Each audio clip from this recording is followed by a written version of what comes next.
photos. So after you can put it on. Okay. So get through this reading and then we're gonna focus on 44. But let's read through all of them first, and we'll take some turns going around the room reading. We do boy, girl, boy, girl.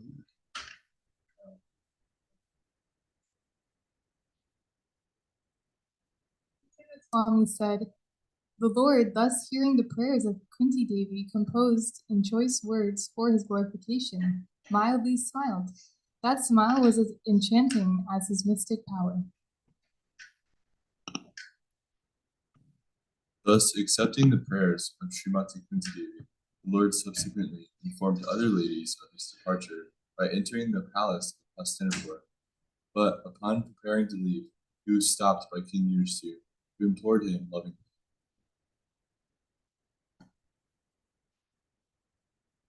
Yudhisthira, who was much aggrieved, could not be convinced, despite instructions by great sages headed by Vayacha and the Lord Krishna himself, the performer of superhuman feats, and despite all historical evidence.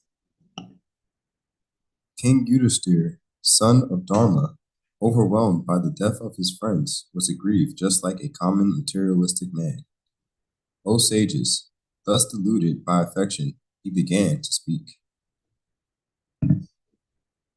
No, that's what I've got as far as how far we're going to read, so we could go to 44.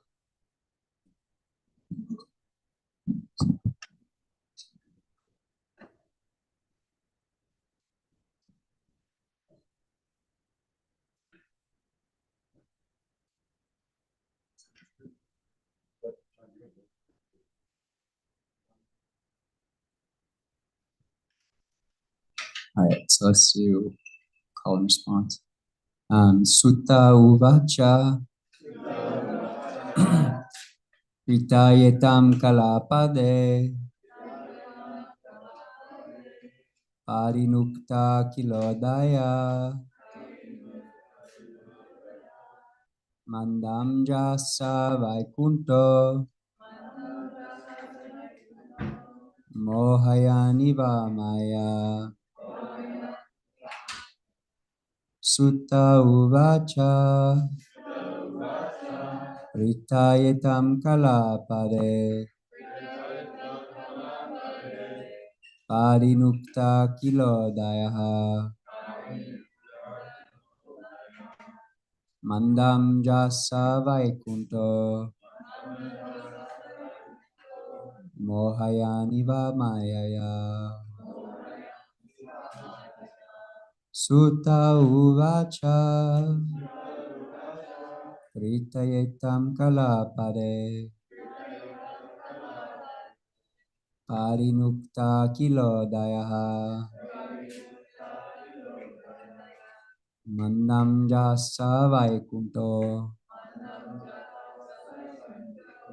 Mohayani maya.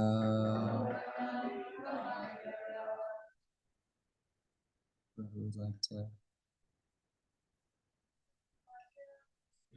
Sutta uvacha Ritayetam kalapadai Parinukta kilodaya Mandam jahasa vaikunto Mohayani maya. Sutta uvacha Ritayetam kalapadai Parinukta kilodaya Mandam jasa vaikunto Mohayani maya. Sutta uvacha Ritayetam kalapadai Parinukta kilodaya Mandam jasa vaikunto, Mahayani Vamayaya. Thank you. Sutta uvacha, Vitayatam kalapadai,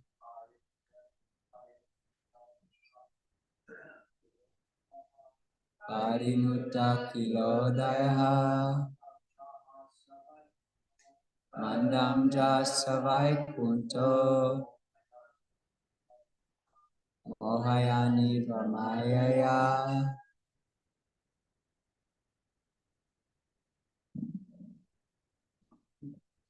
Okay, together. Sutta Vacha, Sutta said, Ritaya by Bhakta Kunti, Itam is Kalapahi by chosen words, Rintura being worshipped, Akila universal, Buddhya lords, Madam mildly, Shasa smile, Vaikunta the Lord, Mohana captivating, Viva life, Maya his mystic powers. Together. Sutta Goswami said, the Lord, thus hearing the prayers of Kunti Dev, composed in choice words for his glorification, mildly smiled. That smile was enchanting as his mystic powers. This is going to be a good one. Reader, can I get a reader for the purport? Oh yeah, Bruce, take it away. Anything that is enchanting in the world is said to be a representation of the Lord. The conditioned souls who are engaged in trying to lord it over the material world are also enchanted by his mystic powers. But his devotees are enchanted in a different way by the glories of the Lord. And his merciful blessings are upon him. His energy is displayed in different ways, as electrical energy works in manifold capacities. Srimati Kunti Devi has prayed to the Lord just to enunciate a fragment of his glories. All his devotees worship him in that way, by chosen words, and therefore the Lord is known as Uttama Shloka.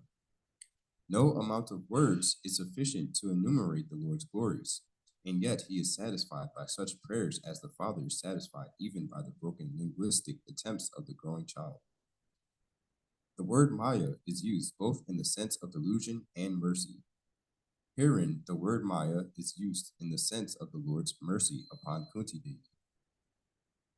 Srila Prabhupada ki Jai Chaitanya Prabhu Vishnu Shri Veda Prasad Ki Jai Vanchakalpa Trubhyascha Kripa Sindhu Devacha Panitanam Pavane Goy Vaishnavi Goy Namah Hare Krishna Krishna Krishna Hare Hare Hare Rama Rama Rama Hare Hare. I love this chapter so far. Can you go back up to the translation? So this is the conclusion of Queen Kunti Devi's beautiful prayers. And what's important about this particular text is that the Lord smiled at her and he accepted her prayers. And the reason he did is he gave him such choice words. And he was satisfied with that and says his smile is as enchanting as his mystic powers. And it's referring to Maya, that his smile was just as enchanting as the greatest amount of Maya that you could conceive, rolling up to a mansion with, 6-car garage, to a celebrity party. And, it's like all these beautiful people there and partying all night. And you think, wow, I've reached the pinnacle, It's like just one reciprocal smile from Krishna is greater than the most, unimaginable illusion in the material world. What I wanted to talk about maybe some of the reasons why he accepted her prayers, and because she used choice words and what that means, uh, creating maybe a prayer structure to offer to Krishna. Because what she did was she gave him an offering. So the first thing that she did, Kunti Devi did, so basically Krishna, he neutralized the Brahmastra weapons, and he's getting ready to leave. He's going to Dwapara. Is that right? How do you say that? Dwarka. So he's in his chariot and he's getting ready to ride out onto the next mission. Battle's over with, and he's like, okay, getting ready to pull out, and everybody who loves him, they rush up to the car. Can you pull up the picture of Kunti Devi and Krishna? There's a wonderful illustration to him. So she runs up to the cart, and the first thing that's important is that she approaches Krishna. It says she approaches him. And I think that's small but very significant, because sometimes it's even hard, to approach Krishna. To begin with, there's some hesitation and some reluctance, but there's a couple reasons why people approach Krishna. What are those reasons? There's four of them, four main ones. Distress, seeking knowledge, trying to get that proverbial fat cash, or any type of material gain. Yeah, some type of material gain. Seeking liberation because maybe they're in distress. And inquire. So it's distress, wisdom, material gain. That's the last one. Curiosity. That's the wisdom. Yeah, seeking knowledge, seeking wisdom. So, Kunti Devi, she comes to him actually to inquire a few things. The first thing she does is she gives her humble obeisances to him. So she reproaches him, and then she gives him respect. And she then gives him gratitude. And I think that's the most important thing that we can offer to Krishna. And so she gives him gratitude for everything that he did while he was there. He enlivened and enriched the entire kingdom. And now that he's going to leave, she's expressing to him that there's going to be this humongous, just, felt of loss for everybody. It will not be the same without you.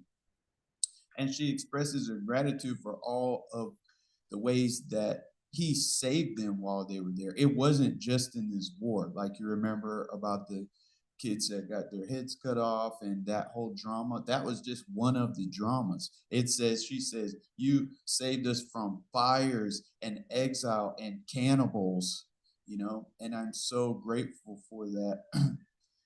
And she it also expresses that this is important. She would do it all over again because it all brought her closer to Krishna. She would go through all those hardships all over again, that she wouldn't take it back. Imagine if we could all internalize that feeling out of every hardship we've ever had. And we've never gotten exiled or chased by cannibals, but like, those are very dramatic. But just in our lives, all of the hardships, what if we really understood that they were a pathway to peace, that they were a pathway to Krishna, and we could internalize and express that to him? And Kunti Devi did that. And she inquires. So she gives him gratitude, and then she gives him glorification. She glorifies him it's almost like she basically says, I understand you're incomprehensible. And I understand that you can't ever be born or unborn, that you're the original person. But it's so wonderful that you decided to come down here and engage with us and have a family, have a mom, have a dad, have friends, be part of this kingdom. And you didn't have to, and I can't even comprehend that.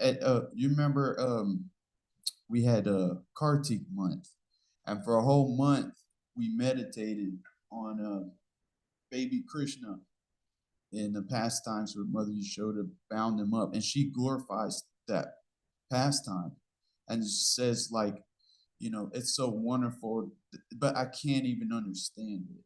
And we sit every year for once a month, we sit and try to meditate on it. It's just incomprehensible to us. But that's also like a qualification that she gave him, was giving him gratitude and then expressing to him through glorification that she doesn't you can't ever quite understand him, but she appreciates him. So that's what I want you guys to write at the top of the paper I gave you, gratitude. Just write gratitude at the top.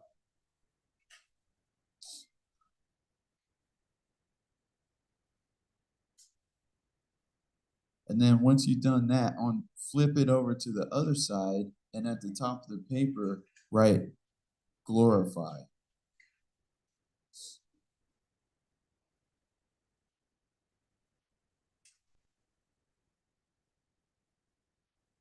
Okay, so then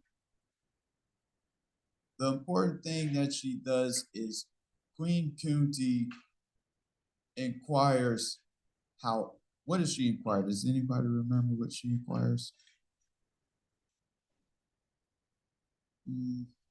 Not quite. It's kind of a bigger question. She asked Krishna how all women can know him perfectly. And what's so interesting and kind of paradoxical is I feel like even by asking that question and the way that she had her relationship with Krishna, she shows it as an example. So it's like she's asking, but in her asking, in the way that she's asking, she actually shows. And then she also makes a request. She requests something pretty dramatic and scary that I think I would be scared to ask Krishna. What is it, Nate? Do you remember? I don't remember.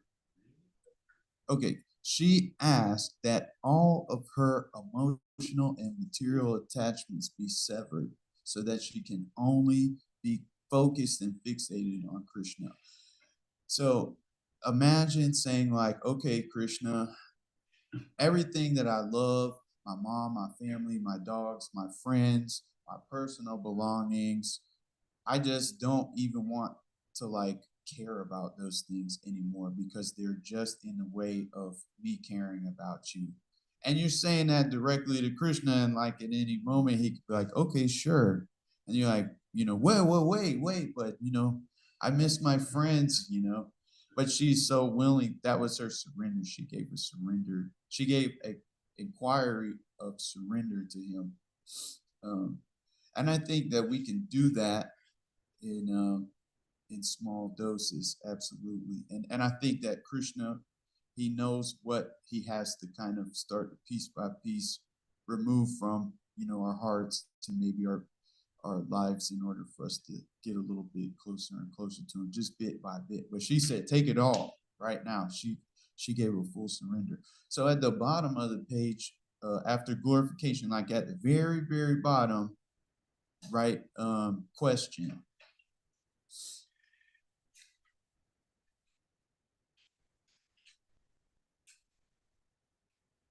And then can you pull up the first photo of the sign? The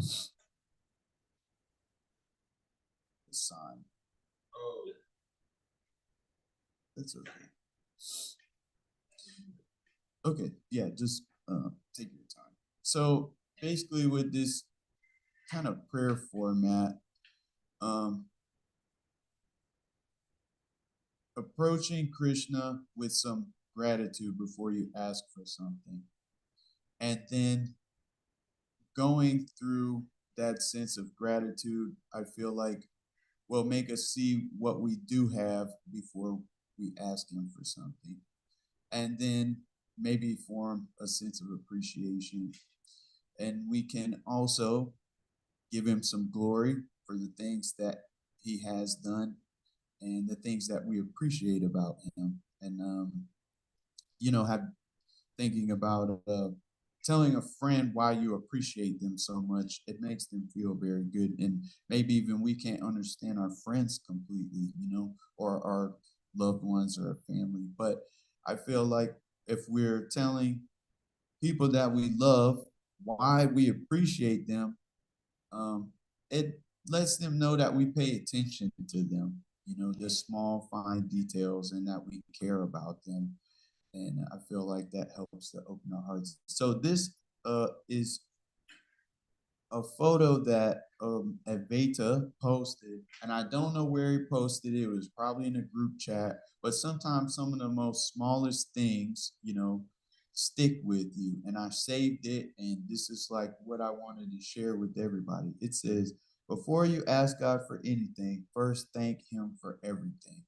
And I've been ever since I got this photo, the times that I felt like I had one-on-one time to pray with Krishna, Srila Prabhupada, and I'm like, I really need like help with something, First, like taking a step back and saying, okay, well, what do I do have, and going down the list and going down the list. And there's so many things when you really start sit and try to like evaluate your life from the perspective of gratitude, you'll see we have so many things. So the homework is the paper that you have is to write a letter to the Lord and tell him what you're grateful for. And then on the back, you can write and tell him some things that you really appreciate about him. And then after that, ask him a question, inquire. So, you can ask him anything that's on your heart that may be troubling. You can ask him for help with something. You can ask him for guidance or advice, how to get to the next level in your yoga practice, how to navigate the holidays. But that's why I just feel like the balance of the way even that Queen Kunti presented her prayer was majority of gratitude, majority of glorification, and she asked him one question, Okay, so Jackson, do you have anything on that?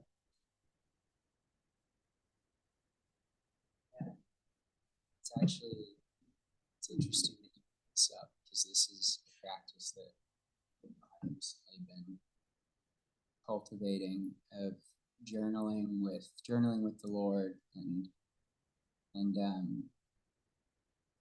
paying obeisances. And so I wanted to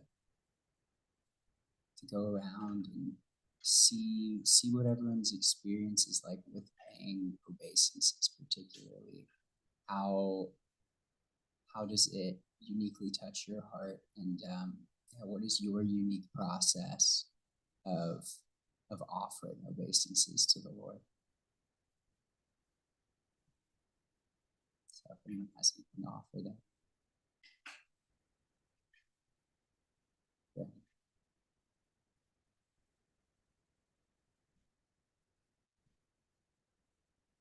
I have a gratitude practice I do, so I thank God when I first wake up in the morning.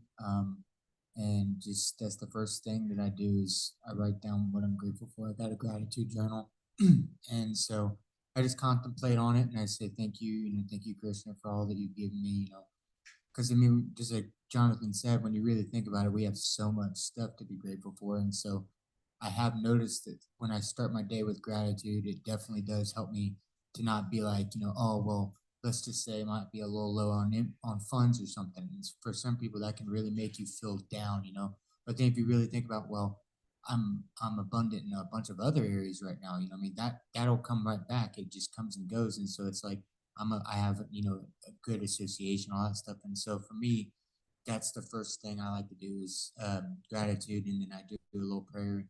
And then before bed too, I have a picture of Krishna that's underneath my rack. So, well, because I'm on the bottom rack, so it's like right there. And so it's the last thing I see before I go to sleep. And so I have my little night light that I have on there, and I just kind of meditate a little bit on Christian's like face there, and I just say my prayer before I go to sleep, and right after I do my gratitude journaling there too, and then go to sleep. The gratitude journal is potent. As Jonathan said, when we start really looking, it's like we're unlocking the dark parts of the map that we forgot were even there. Like we just start seeing how special everything is. Whether it's like just what you got to experience in that day to the larger picture, like there's so much there that we're not thinking about all the time. Like we're so caught in our what we need or other things, what I have to do, what's next. Oh, this happened, that happened. There's so much there in our experience to just relish. Yeah, one thing I notice is sometimes our to-do list can kind of get the best of us because maybe we have like things that we've been, oh man, I keep on putting that off, and then all of a sudden we can let ourselves get down. But then whenever we are like, you know what, but look at all these things I have done, and so if you like really look at your accomplishments and look at what Krishna has already blessed us with, like that we all have this good association, good food, a roof over our heads, stuff like that, just the simple things, being able to talk, being able to hear, being able to walk. There's a lot of people that can't even walk, and so just having that foundation definitely does help a lot. You touched briefly on being distracted. John and Pablo also mentioned that inattentiveness. And I remember this one devotee, I forgot his name. He was given a seminar on inattentiveness. And he began his seminar by saying that sentence that stuck with me. He said, it's not just another rule. He said it's a key to everything else we do in Krishna consciousness. And inattentiveness, our relationship with Krishna is a relationship. Imagine anybody close to you, friend or family member, or wife, or husband, and just be inattentive to them. It completely destroys relationships. In the worst case scenario, you can just walk and not even notice the person. So it's a key. It's not just a role. And that plays into the gratitude that we're just inattentive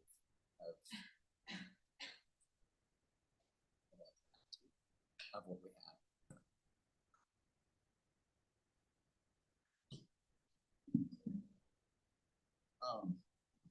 What does see in this text, Krishna reciprocated to Kunti Devi with a smile greater than all of his mystic powers. What does reciprocation from Krishna look like to you? If you were to give him this letter, in the altar, Srila Prabhupada Vyasan at the temple or at your personal altar, and he reciprocated with your gratitude, your glorification to your question, what would that look like?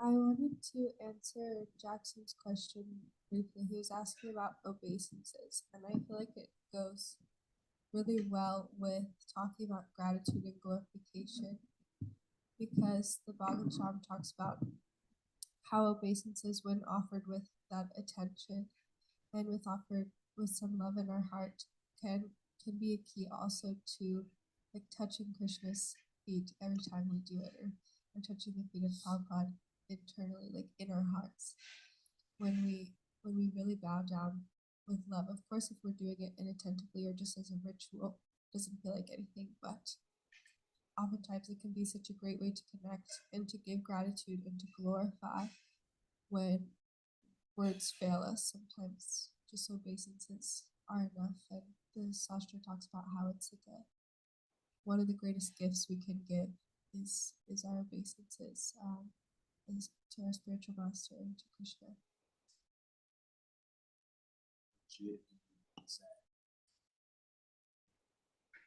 Jit needs a mic.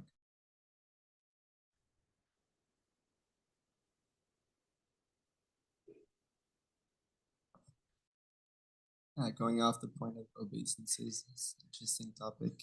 I'll always remember the first time I paid obeisances to Srila Prabhupada in Toronto. I didn't really know what was going on, but everybody was doing it, so I did it. but it felt really special. I actually felt something. I felt kind of like a whole body like sensation, and ever since then I felt more connected, like as if I kind of accepted him as my spiritual master like that. So it's very powerful practice, and doing it to other Vaishnavas also is really important. Understanding that they're part and parcel of Krishna and they have Krishna in their heart, and um, yeah, sometimes in Krishna house we want it to a little bit more casual, but still nice. We can pay obeisances to other Vaishnavas. I think it's a nice practice. Hare Krishna.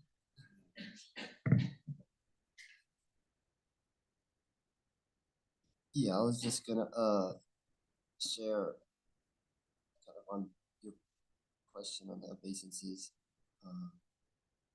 Quickly on the first time that I paid obeisances, I remember I had come from like shamanic background, so in the Amazon and stuff, and I was doing a lot of ceremonies and things like that, and it had left me with some heavy psychological scars actually, because of like intense austerities and like a lot of experiences that were above my pay grade, as you could say. And I remember I met a devotee, and he was just one devotee, and he had a small little temple, and so he invited me there, and I was there. We did a kirtan for the first time. I didn't know anything about any of this, and he had the parampara, Prabhupada, and all the way up to Bhaktivinoda Thakur in the end there. And it just he just had one deity of Balaram, but I remember like I think we did it maybe. This was like the second day I was with him. The first day I didn't bow because I was like prideful. I was like, I don't want to bow. Like, what is this bowing? Like, who, like I don't know anything. Why should I bow? Why do you bow? Doesn't make sense to me. But after and I would see him bow, and I was like, kind of like, okay, should I bow? He's bowing, but I don't want to bow because like it's weird for me. So I was feeling pressured, and then I was like, I don't want to feel pressured. He's not gonna pressure me. Like I can handle myself. But then after this kirtan we did, it was like a really basic kirtan. Um, I was like, okay, I need to bow. I need to bow. Um, I need to bow to the deities. I need to bow. But then I was like really resisting. And so I like sat there for like almost maybe a few minutes not wanting to bow. And then finally I bowed. And I remember I just like started crying a lot. Because I realized like I had been misguided with like what I was doing. And actually at that time I had been suffering from like kind of psychosis and really severe OCD, like thoughts, intrusive thoughts. And after I like actually bowed like properly at the ashram, at the feet of the gurus there, all those intrusive thoughts basically overnight went away, and I didn't have any more intrusive thoughts, nightmares. So that was like kind of a mystical experience for me, and I was like, okay, this is something real. This is something serious. If it's able to change a psychological problem that I've had, 3 years after my time in the Amazon, what else is there beyond? There's just a fraction of mercy. So that's my testimony.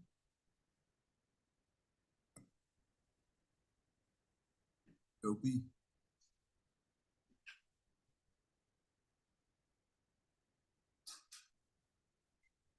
Trying to answer your question, Jonathan, but I also just want to make sure you ask what would the reciprocation look like if you were to ask Krishna something reciprocates. So ultimately what I would like to ask Krishna is just to help me attain prema bhakti, real deep attachment to him, pure unmixed love, because I would also like to be able to share that with others. So Like Kunti Devi did. yeah, so what would the reciprocation look like? So I think I have an interesting answer for you. Actually, so if I'm asking for pure love, what I'm really asking for is I'm asking Krishna to help me to let myself step out of my own way, because that's the only thing that's keeping me from attaining those things. It's my own attachments and ignorance.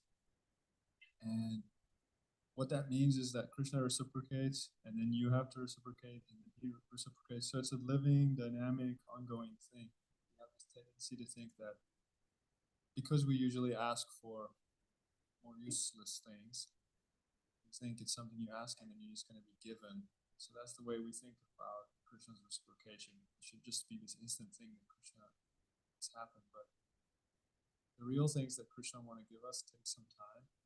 It's an ongoing process, and most of it is just about us stepping out of our own way.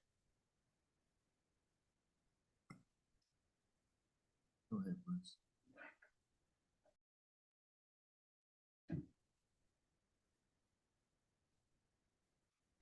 So I don't know if I'm answering the question, but I really want to say that I notice Krishna really reciprocates when you ask him for something that really pertains to his will. Like, you could ask for a Lamborghini or whatever, but yeah, I don't know. But if you ask him, like, to understand his mercy, ask him to help you surrender, and things of that nature, those things that pertain to him and what he desires, that he reciprocates in so many different ways. I don't know how exactly I see the reciprocation, but I just know that when I see it, I know.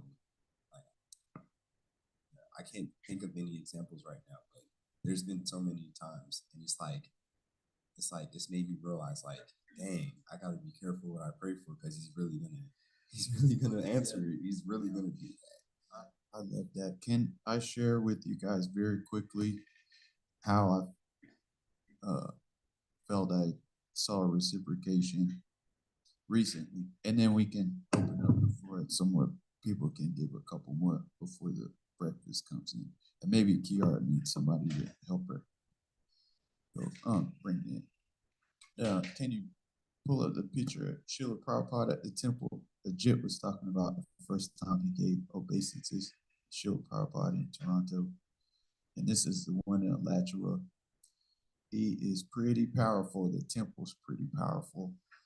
The last time I went there this photo was taken the day before Thanksgiving, and I went there for evening darshan at 8:50.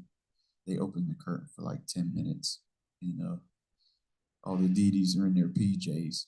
They're getting ready to go to bed, and it's so sweet. Sometimes there's not really anybody there, and at this time, there was nobody else in the temple room. It was before the curtains opened. I was a little early. When the curtains open, people show up. A couple people show up. So I felt like I had a one-on-one session in the temple room, and I gave my humble obeisance to Srila Prabhupada. Because I was alone, I felt more comfortable too. That's also sometimes praying in privacy. You can express a little bit more. And I expressed him how thankful I was for the opportunity to serve at Krishna House, and how grateful I am for all my devotee friends and associates and mentors and my family, all the list. I gave him a list and glorified him because I thought he looked so cool. Every time I come in, he's just got the best swag. That Alachua Srila Prabhupada is drippy, especially that watch. And then what I realized, okay, I have a moment to really ask him something. And what had came to my heart is kind of like what Bruce had said, is I felt like I wanted to know if he just showed up to Krishna lunch one day and just pulled up on us, like what transcendental words would he say that we could follow that would make the program be better? Because personally, I don't feel like it's going as good as it could. And I know that if you were here now, if you were there, if you could see what we're doing right now, what would you say? What would you say that you want for us to do better? Okay, go to the next slide. This is the next morning program. Can you book? Yeah. November 21st. So it wasn't Thanksgiving. So that night was November 20th. This is November 21st. This is the words of Srila Prabhupada himself. Preaching is more important than managing. Just because you're preaching nicely and distributing so much prasadam, the management will follow like a shadow, and Krishna will send you no end of help. And that night was the last Taco Tuesday. Was that correct? Was that the Tuesday program? You gave that one? And we had been discussing amping up the Tuesday and Friday preaching. That all of us, we want to try to greet the new guests more. We want everybody here that's at Krishna House to attend more, then try to put more into the Tuesday and Friday programs. I was just talking with one of my mentors about that, about how important that is, the pivot of Krishna House, that our outreach and in-house programs, that's why we're doing all this. And that's what Srila Prabhupada said, focus on that. So go to the next, and then this is yesterday. Here we are on campus. This is the slowest day on campus. On Tuesday, pretty much all the students are gone. We're just serving beans and rice. It's not really popular. There's 12 people waiting in line to help serve. There's a longer line to help serve than there is to get food. And Krishna sent no end to the help, because we're gonna keep working on his preaching. We're gonna keep amping the preaching up. And anybody that's curious about Krishna consciousness, it is our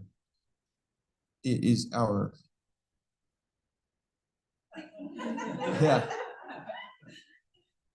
It is our duty to Srila Prabhupada to encourage anybody who's interested in taking up this process. And also, like he says, to just recommend the process to people. All we can do, he said, all we can do is request. So we need to request that people take up this beautiful practice of chanting, eating prasadam, associating with the devotees.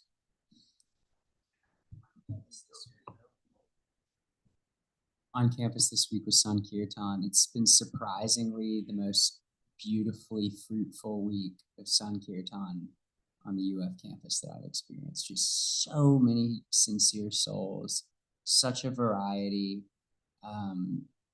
Even a lot of the kind of evangelical Christians but they're actually willing to really sincerely hear and recognize that, we're all devotees. Okay. So just a little bit of everybody receiving the message so well. So it's been a big week of preaching. Jackson's part of that, pumping up the preaching at Krishna House. It's been so inspiring to watch him just consistently, on a consistent basis. That's the key. It's packing up the books and the table and going out and meeting people, and it's successful. Do you have anything else you want to share? Okay. Rasika for Luke. So one of the things that comes to mind to your question is learning how to offer Krishna sincere prayer. Like, for instance, when we're reading, the theme that I'm hearing is serving Krishna as he likes to be served. So one of the things that he really likes, he likes to hear his name chanted, and he loves to hear his pastimes, spoken. And if you can, when you're chanting, turn that into sincere prayer.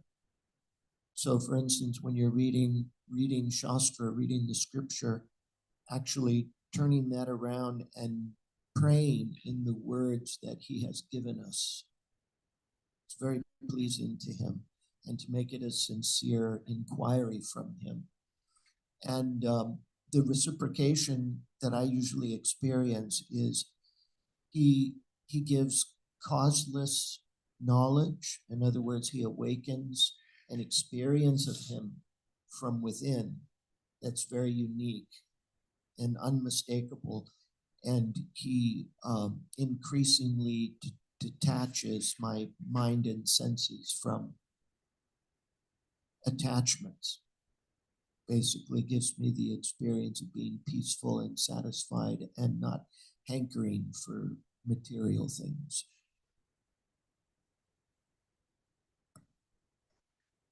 Thank you so much for an amazing class, both of you. Let's see. It's a kind of personal reflection, very personal encounter, but I think I'll share in hopes that it can, I don't know, inspire people to see like the deities are really present. And so, yeah, flashback like about 2 years or so ago, I was going through a horrible time. This is before I found Krishna House, and I was having really bad thoughts, dark thoughts, you know, like I didn't want to be around basically. And I was living in the Alachua temple at the time, and I walked in the temple room, and yeah, just feeling really like distressed and just sad. And I looked up. This is why Radhe Shyam is my favorite deities. I looked up and like the verse was saying of like Krishna's smile, the power of Krishna's smile. And I looked up at Shyam's face and I felt like his face like kept me going. He was just like, stick around, you know, like, but he didn't like say anything, but like just like the look of the deities is so powerful. So just like presenting yourself towards the deities is a very powerful thing we can do. And I feel like he's the reason why I'm still around. So expressing that gratitude and developing a relationship with the deities is something we can all strive towards. And I want to deepen that relationship more and more, but yeah, on the note of reciprocation and the smile, you know, from the Lord. Yeah, it's very powerful. Yeah, actually, in the purport for the text where Queen Kunti gives Krishna her humble obeisances, Srila Prabhupada said, Queen Kunti specifically adores the incarnation, descendant of Lord Krishna, above all other incarnations, because in this particular incarnation, he is more approachable. So just like Nartana did in my story about Srila Prabhupada and Queen Kunti Devi, it's like the first step, you just gotta go to him. You gotta go to the Lord and you gotta give him your heart, tell him what's on your heart. Start with something positive, you know. And I like one time one of the devotees, we were talking about what you were talking about, how beautiful the altar is, and what we meditate on when we go to Alachua. Mayur, one of the wonderful drummers that comes here. He said, when I look at Krishna in Alachua, I ask him, why do I love you so much? I've been thinking about that question. You could go on, and it make that one really, it makes you think, you know. And then I was thinking about what Rasika Prabhu had said about the Maha Mantra, saying it in prayer. The Srila Prabhupada said that it actually is an inquiry. He said it means, but like kind of he condensed it for some people. You know, he's like, the Maha Mantra means, Lord, please accept me. Or the Maha Mantra means, Lord, please engage me in your devotional service. So even the prayers that we say in the morning, Samsadadava, we're glorifying first all of our teachers. And we're glorifying Lord Chaitanya. And then we're asking, Krishna, can you please? Then we're asking a question. The Maha Mantra is a question. Go ahead, receive it. Just to add a little bit to that briefly, and to put it in the words of the Lord Jesus, ask and you will receive, knock and it shall be open, seek and you will find. And a lot of times we just don't we don't ask, we don't knock, we don't seek, we just kind of go through the motions. And he's intensely desirous of fulfilling our needs and our desires. It's hard for us to wrap our head around that, but he's not the cosmic killjoy. We're pleasure-seeking entities because we're like him. And he wants us to acknowledge him as the giver of all gifts and the source of everything. Krishna, does anybody else have any more reflections? I believe we're waiting for breakfast to come in. Is that right? Is it coming in? Okay. All right. Go ahead, Richard. I have a reflection and a question also about praying. So after reading the whole Bhagavatam, I see there's a lot of prayers, but it's very different than what we're used to. It's a lot of, like you said, glorification. So I appreciate your point that we should do that more. But I find myself, usually when I'm really like intentionally praying, oftentimes it's because I'm like in distress. So I'm like emotionally, I'm really like struggling. And it feels a bit forced to just kind of like, okay, now I'm supposed to glorify, like, you know, and it's like, but I find in my everyday life when I'm doing well, I find myself glorifying him and like, thank you, Krishna, you're so amazing, you know. But when I'm distressed, I'm more like, okay, Krishna, like help or something. So I don't know. What do you think about that? I think help is a good prayer. Help. So yeah, this is just a practice. Definitely, this is a little bit more of a mindful practice, like writing a letter, or if you're at the temple, like, you know, we were talking about different times. But absolutely, in the midst of danger or some type of turbulence, like the Shrima Dave, that's a good one. You know, and you call on him, he knows. My first prayer that got me out of material life and really was like the catalyst to start opening up my life spiritually was Lord, come get me. That was the prayer that changed my life, you know. And because of where I said it from, because I felt it, you know. And he did, you know. I'm here at Krishna House, and it only took like 4 months. Actually, that weekend I was delivered. That was a Friday afternoon, and by Monday morning, I'm like sitting at my house reading the Bible, like stone cold sober, and like I'm over this. Like whatever I was into before, I'm over this. I have to like go to find a church. I have to get baptized. I'm gonna put God first. And yeah, within a couple, you know, it was only a matter of time before I got Krishna book in my hands, and it's over with after that. You know what I mean? So yeah. Okay. Haribol.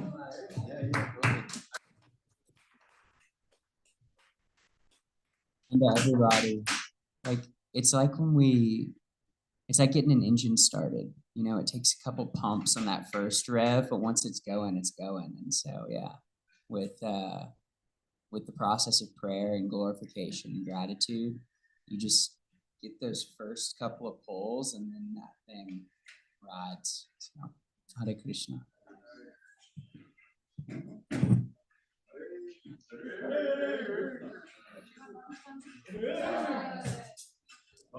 Prasad Govinde Namadhanam Vaishnave Shvarpapuneva Tamrajan Vishwashaneva Jayate. Spiritual full reverence of the Lord and the deity of Sri Govinda is a great personality of Godhead in the transcendental Krishna and in the Vaishnavas. Bhagavan Prasad ki Jai.